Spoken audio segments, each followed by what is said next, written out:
તો ચીને પણ પોતાના નાગરિકો માટે એક એડવાઇઝરી જાહેર કરી છે। ચીને પોતાના નાગરિકો માટે એક એડવાઇઝરી છે જે જાહેર કરી છે।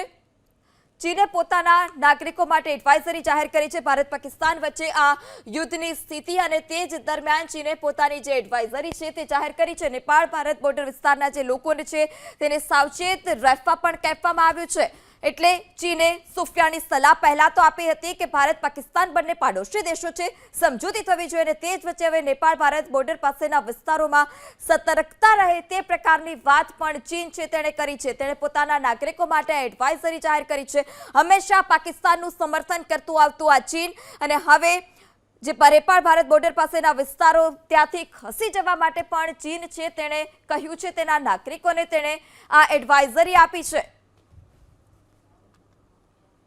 તો ચીને પોતાના નાગરિકો માટે એક આ એડવાઇઝરી જાહેર કરી છે કે જેમાં તેણે કહ્યું કે નેપાળ ભારત બોર્ડર પાસેના વિસ્તારોમાં જવાથી તમે બચો।